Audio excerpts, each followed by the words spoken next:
Hello, my friends, and thank you for joining me today. This is for all my Bermuda grass people out there. We are early in the season, and by now we have scalped the yard, and our next step is pre-emergent. Some questions that come up are, do you need to use pre-emergent? Is it worth it? And for those of you that want to use it, how to apply it. Let's dive in. First, the question, do you need to use pre-emergent? The simple answer is no. Pre-emergent is helping my future self. I am trying to avoid having weeds take over my yard, so I want to put down a barrier to help eliminate future weed growth. Now, pre-emergent is not perfect, and you will still have some minor weeds that poke through, but it will stop about 90% of all the weeds appearing. What I am simply trying to avoid is spraying weed killer throughout the season, because every time I kill a weed during the season, that will show up as a brown patch in my yard, and my goal is to have a green, spot-free yard. Well, let's hope. When applying granular pre-emergent or fertilizer, it's the same method. I want to set my spreader at the lowest setting, but still allow a trickle of product coming out. What I am trying to do is lightly apply the product over my entire yard. What I don't want to do is have a large amount dispersed initially, because that will over-apply in one area and I will run short for the rest of my yard. And surprisingly enough, this is very easy to do. So by setting the spreader at a lower disbursement, that will allow you to provide an even coverage over your yard. The way you will want to apply this is by outlining the yard initially, and then working your way either front to back or side to side. The goal is to go over your yard twice, once in each direction. This will help you apply an even disbursement throughout the entire yard. The spreader you choose is important. I've tried using cheap spreaders in the past and have only been disappointed. What you will end up with is streaks from over-applying product because the spreader doesn't have a variety of throwing distance. What I would recommend is looking into something like an Earthway. Their spreaders are really good at throwing short and long distance.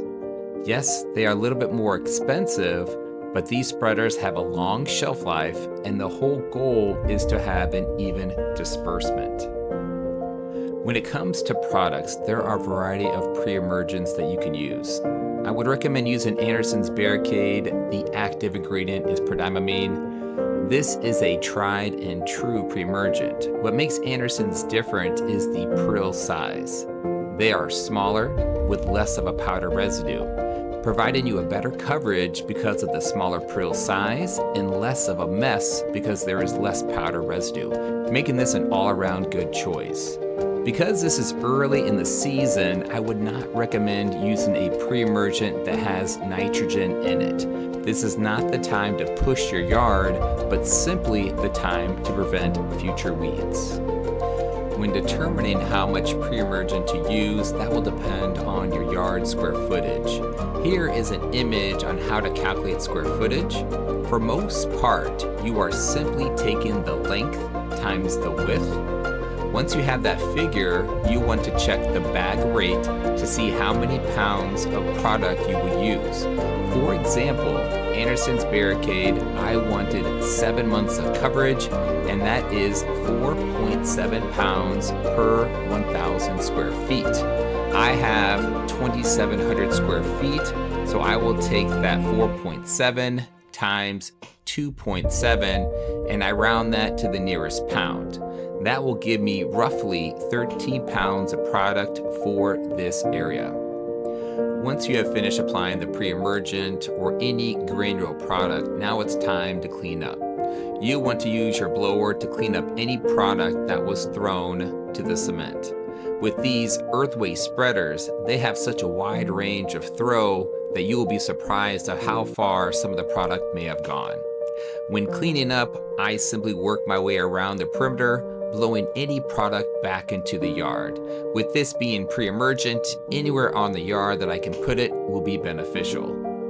So if you are looking to reduce your weeds in the future, this 30-minute project will help save you time and stress. The next step in the season is to first mow and to start fertilizing. If you are doing something different, to prevent weeds. I would love to hear your thoughts. If you have enjoyed this content, please click the like button and subscribe. I would love to take you on my yard season journey. Again, thank you for watching. Let's make it a great season.